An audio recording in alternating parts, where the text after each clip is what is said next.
Dios lo dice, eso lo decide. Enseñanza hecha por el reverendo Wayne Clapp el 25 de marzo del 2012. Mi plan para los próximos meses es continuar con este tema de valientes por la verdad, para manejar el lado vibrante y espiritual que Kevin enseñó y trajo a colación en la clase Viviendo en el Poder de Dios, parte 3, y que yo traje a colación en Estudios en el Vivir Victorioso Cristiano, listo y con ganas. El mes pasado, en febrero, traté la parte de la adoración, así es que este mes el enfoque es en leer y estudiar la palabra de Dios. El leer y el estudiar la Biblia son ambos importantes y no deberíamos abandonar el uno por el otro.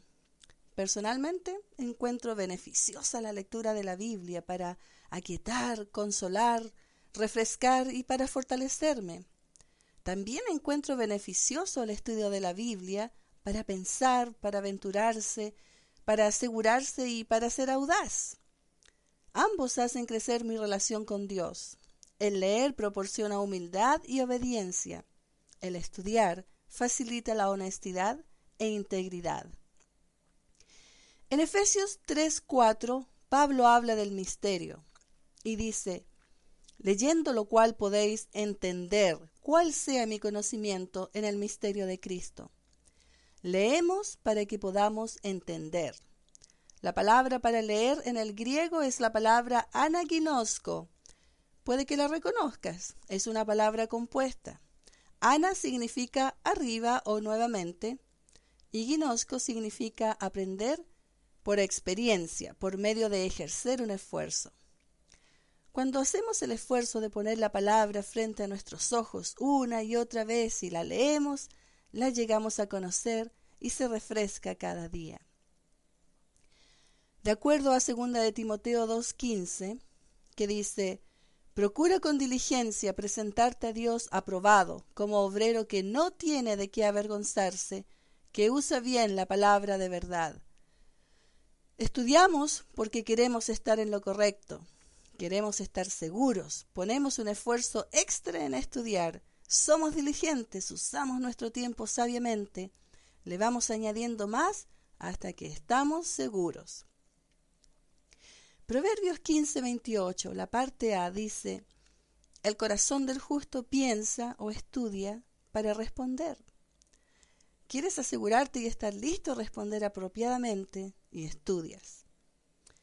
Hace tiempo aprendí que no hay sustituto para la palabra de Dios. Se requieren ambos, leer y estudiar. No hay manera de desarrollar mi relación con Dios sin una relación con el libro.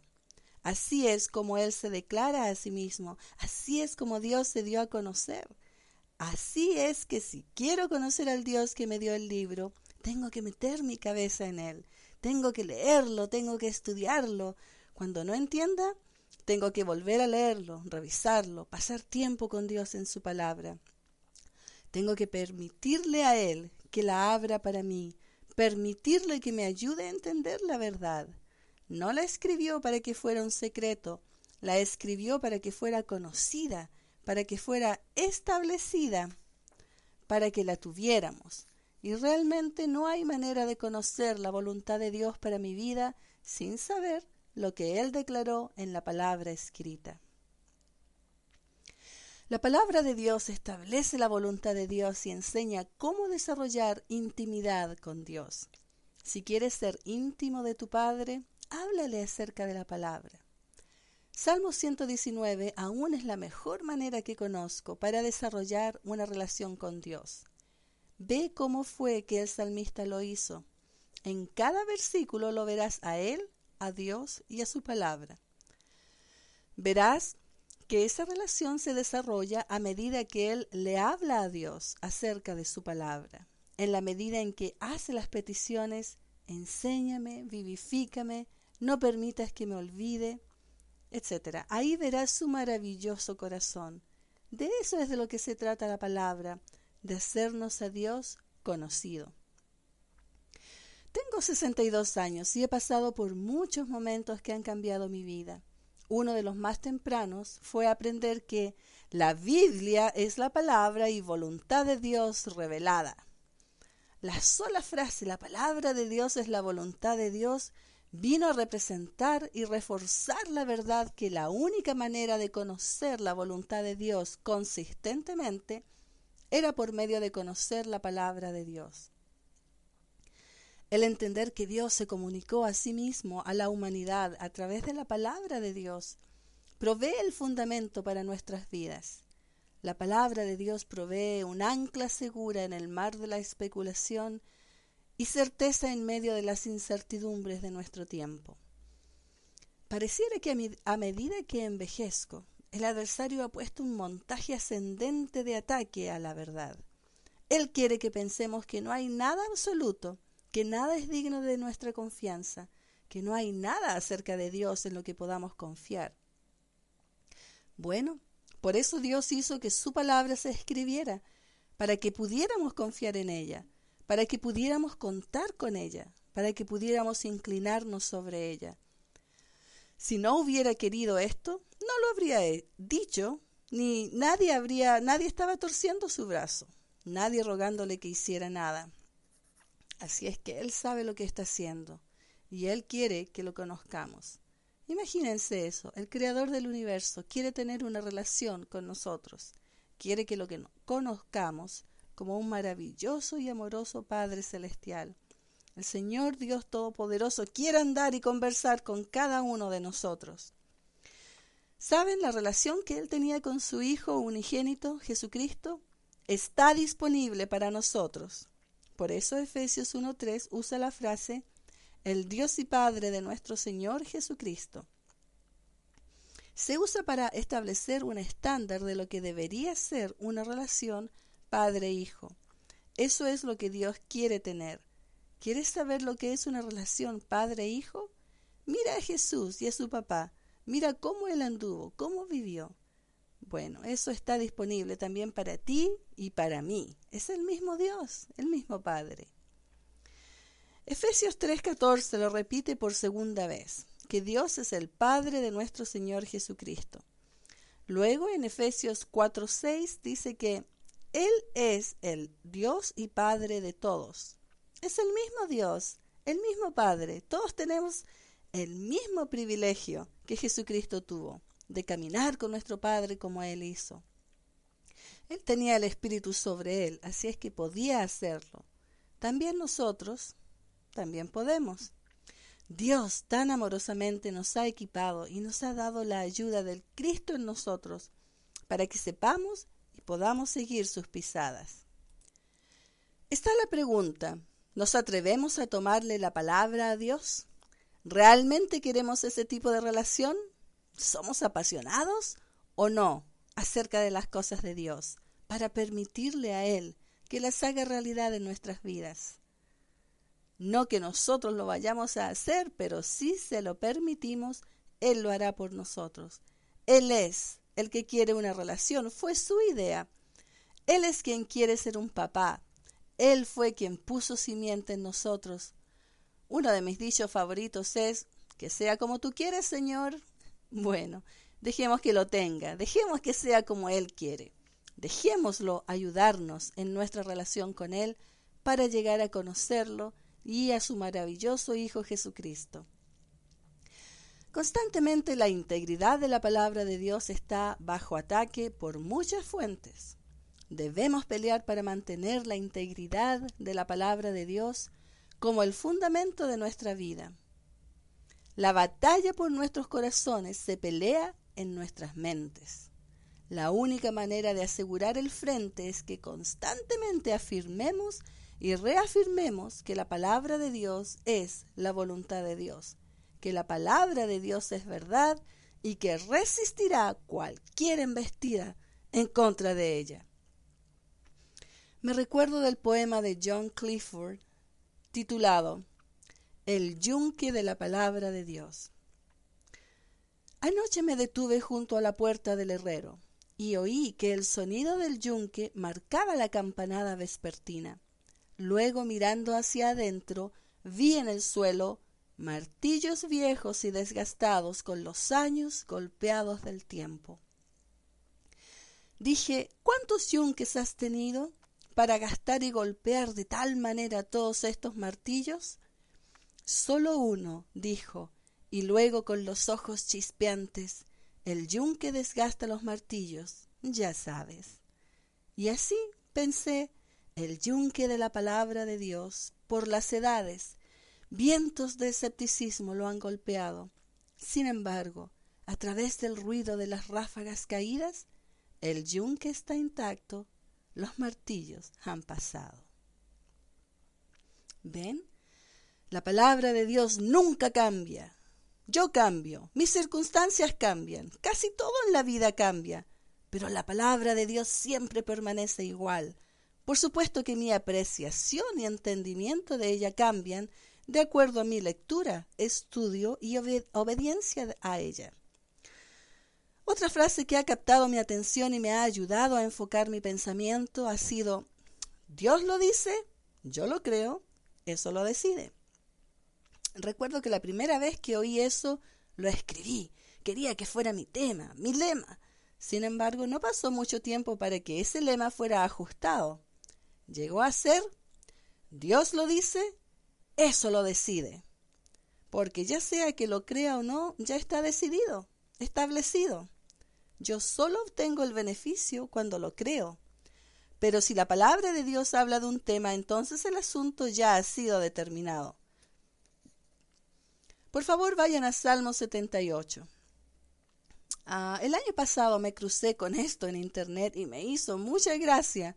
Decía: Dios lo dice, yo lo interpreto lo mejor que pueda en luz de todo lo que se me impuso en mi crianza, lo cual tratas de controlar, pero ya sabes que no puedes hacer un trabajo perfecto. Eso no lo decide o establece en forma exacta, pero me da una plataforma suficiente como para basar mis valores. La mayoría de la gente que dice eso en internet nunca están seguros de que pueden estar seguros. Somos tan imperfectos que puede que la certeza sea algo más allá de nuestra comprensión. Estoy de acuerdo en que somos imperfectos, ciertamente somos falibles, pero Dios y su palabra no lo son. Dios es tan grandioso e impresionante que puede lograr su buena voluntad agradable y perfecta por gente que no es tan buena, agradable ni perfecta como nosotros.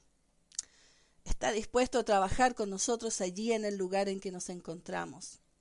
Por cierto, tenemos un gran Dios, y cuando nos apoyamos en su bondad y misericordia, encontramos que Él puede establecer cosas por nosotros.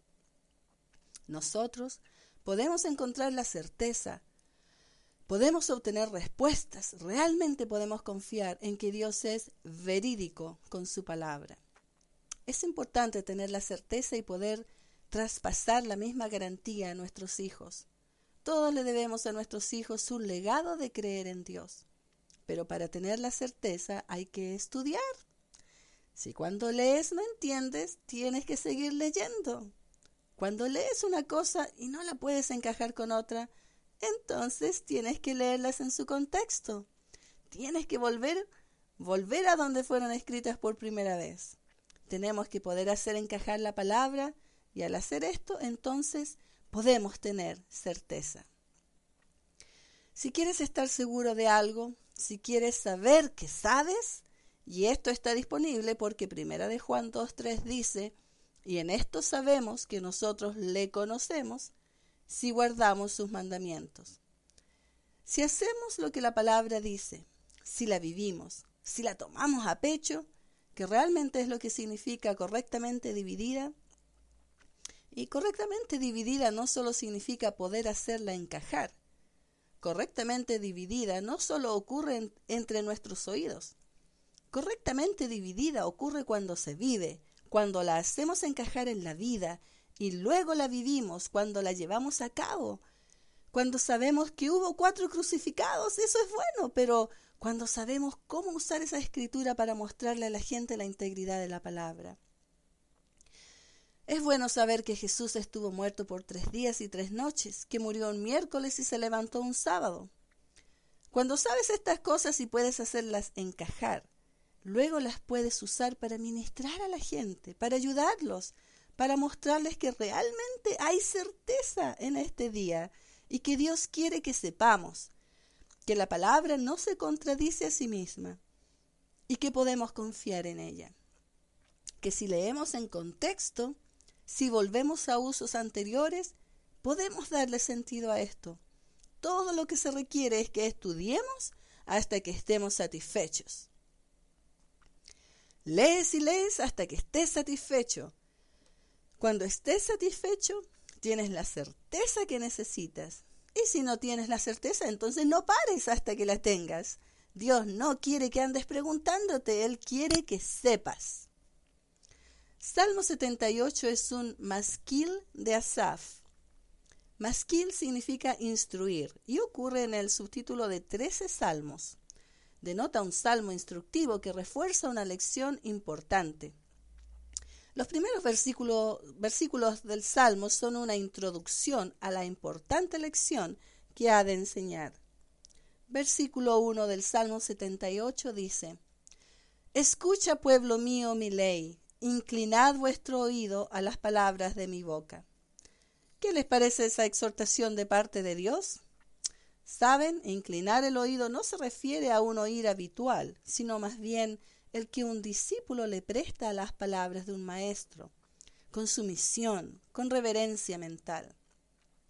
Es enfocado y se acompaña de silencio para que la instrucción pueda ser oída y entendida apropiadamente. Hay esfuerzo involucrado en esto para que no se permita que nada se escape. Hay acción en inclinar el oído. Hay algo que tenemos que hacer. No es suficiente sentarse ahí como un tronco. Tenemos que inclinar nuestro oído, tenemos que desplegar algún esfuerzo. Versículos 2 y 3. Abriré mi boca en proverbios, hablaré cosas escondidas desde tiempos antiguos, las cuales hemos oído y entendido que nuestros padres nos las contaron. ¿Ven? Se traspasó de padre a hijo, de los padres a los hijos. Por eso tenemos la responsabilidad de hacerlo nosotros mismos. Se supone que lo traspasemos a nuestros hijos, lo que nosotros sabemos de Dios y de las Escrituras. Versículos 4 y 5. No las encubriremos a sus hijos, contando a la generación venidera las alabanzas de Jehová, y su potencia y las maravillas que hizo. Amén a eso.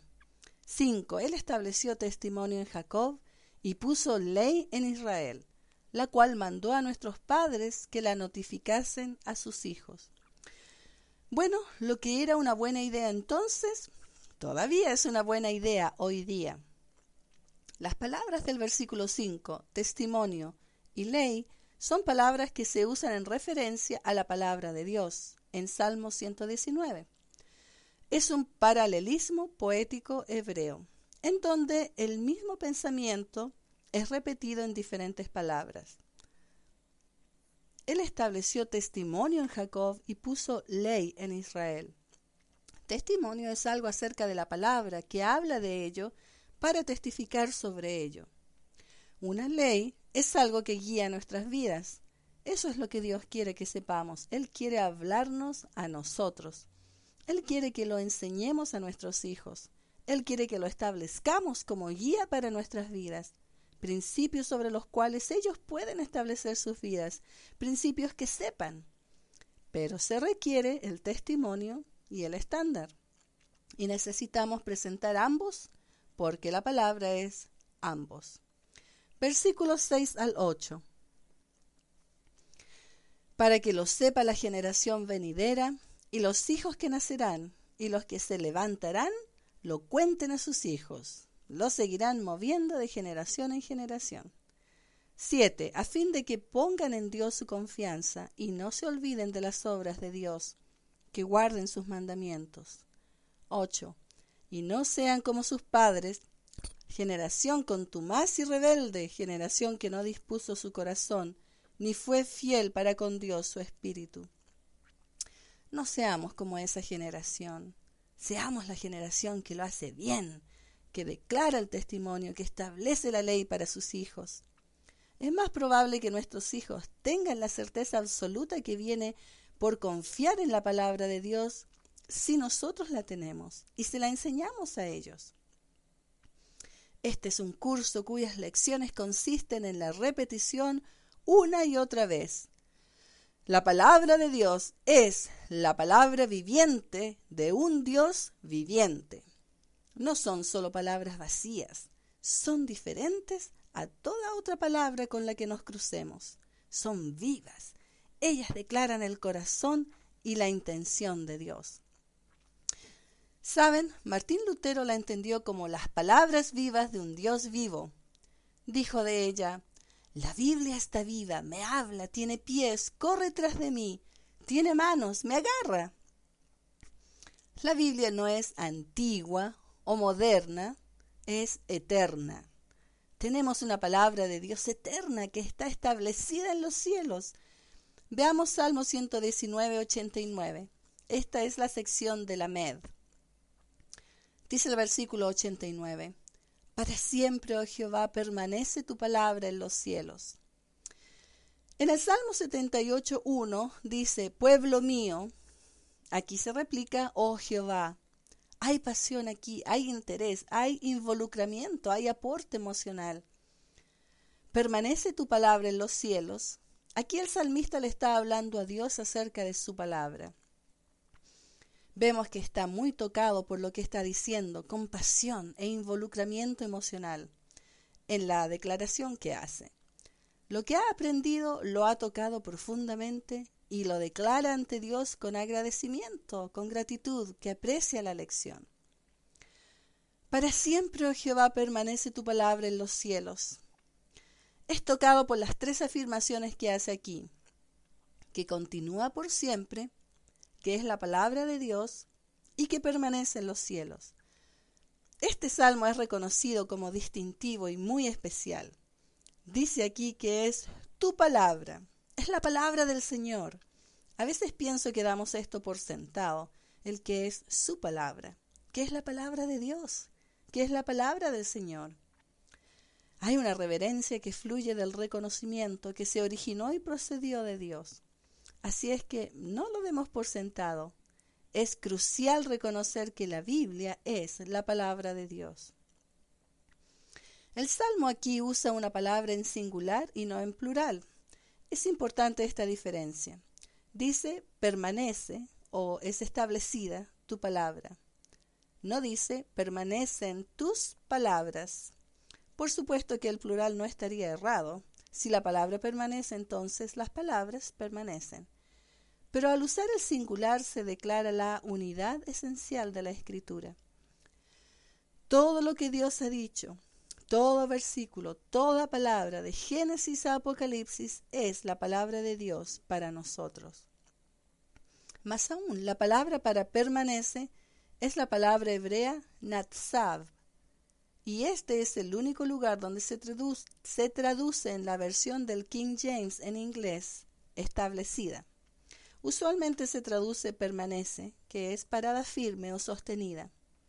La palabra está parada firme. Esta es la única ocurrencia de la traducción en inglés aquí en el Salmo 119. No importa lo que el hombre piense al respecto o diga al respecto, la palabra se sostiene, es eterna, es inmutable, es infinita en su perfección. La palabra establecida significa estar fija firmemente, de modo que un objeto no puede ser movido. Nada de lo que pueda pasar en la tierra puede cambiar la palabra de Dios en los cielos. Este es un punto relevante cuando se considera que vivimos en un mundo inestable. No es de extrañar que tanta gente tenga corazones inestables. Aún en los mejores tiempos, las cosas cambian alrededor nuestro. Lo único que nunca cambia es la palabra de Dios. La palabra de Dios no cambia porque está establecida en los cielos. Algunos piensan que la Biblia es muy anticuada como para ser útil en la complejidad de la vida moderna. Están errados. La verdad de Dios es la misma hoy que cuando se escribió por primera vez. Nada ha cambiado desde los días del Nuevo Testamento. No necesitamos una nueva verdad. Solo necesitamos creer y obedecer la verdad antigua, la verdad eterna. La palabra de Dios no es nueva ni vieja, es eterna. No tenemos que preguntarnos si el adulterio es incorrecto. Dios ya estableció ese asunto cuando su palabra fue escrita.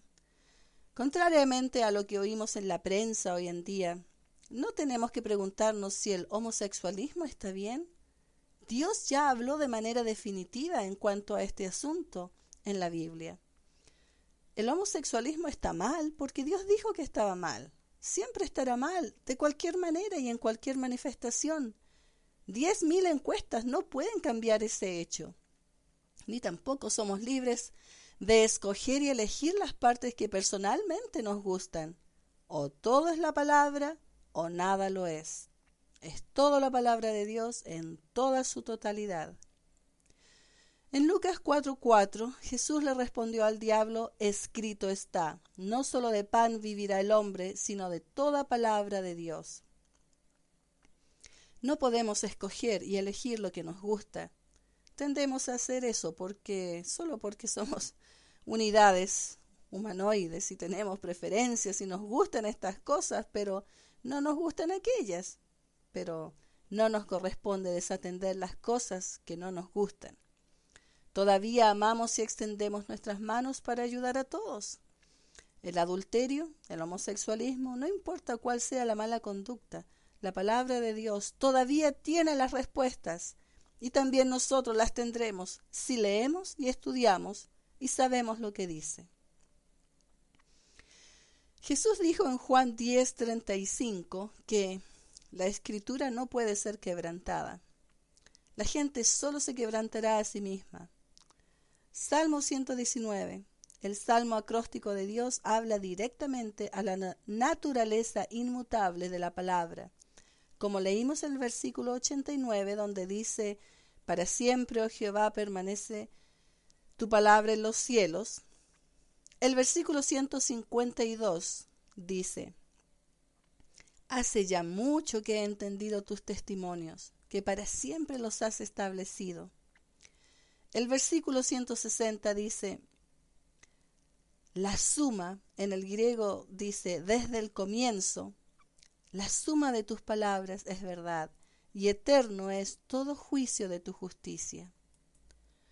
La misma certeza se da en Salmo 111, versículos 7 y 8, donde dice: las obras de sus manos son verdad y juicio, fieles o asegurados son todos sus mandamientos, afirmados eternamente y para siempre, hechos en verdad y en rectitud. Y Jesús usaba esas declaraciones cuando decía: de cierto os digo, para dar énfasis. Es una figura literaria. Recuerden que es importante, cada vez que dice de cierto os digo, dijo en Mateo 5:18, porque de cierto os digo que hasta que pasen el cielo y la tierra, ni una jota ni una tilde pasará de la ley, hasta que todo se haya cumplido. ¿Ven? Podemos confiar en Dios y tomarle la palabra. Proverbios 30:5 dice: toda palabra de Dios es limpia, Él es escudo a los que en Él esperan. Salmos 12:6 dice: las palabras de Jehová son palabras limpias, como plata refinada en horno de tierra, purificada 7 veces. Salmos 18:30 dice: en cuanto a Dios, perfecto es su camino, y acrisolada la palabra de Jehová. Escudo es a todos los que en él esperan. La palabra de Dios prevalecerá. En Hechos 19:20 dice: así crecía y prevalecía poderosamente la palabra del Señor. Gloria a Dios que eso pueda ser dicho de nuestras vidas, que en nuestras vidas la palabra de Dios crezca y prevalezca. En nuestras vidas, en nuestras comuniones, en nuestras familias, la palabra de Dios no está atada, no está restringida. Segunda de Timoteo 2:9 dice: en el cual sufro penalidades hasta prisiones a modo de malhechor, mas la palabra de Dios no está presa. Pablo estaba preso, pero la palabra no estaba atada, no había restricción. Nosotros estamos atados a la palabra de Dios. La palabra de Dios no está presa, pero nosotros sí, estamos atados en predicar lo que la palabra dice. Me deleito en declarar lo que veo en la Biblia. La amo, la saboreo. La Biblia es el único libro verdadero completo en el mundo. Es inspirado por Dios, correctamente dividido, que significa tanto entendido correctamente como seguido correctamente. Hará a Dios conocido. Hebreos 4:12 dice: porque la palabra de Dios es viva, poderosa y energética, y eficaz, puede cumplir aquello a lo que Dios la envió, y más cortante que toda espada de dos filos, y penetra hasta partir el alma y el espíritu, las coyunturas y los tuétanos, y discierne los pensamientos y las intenciones del corazón. ¿Ven? La Biblia nos tira con una correa a la realidad. No somos libres de pensar y hablar lo que sea que haya entrado a nuestra mente. Tenemos el deber de pensar disciplinadamente.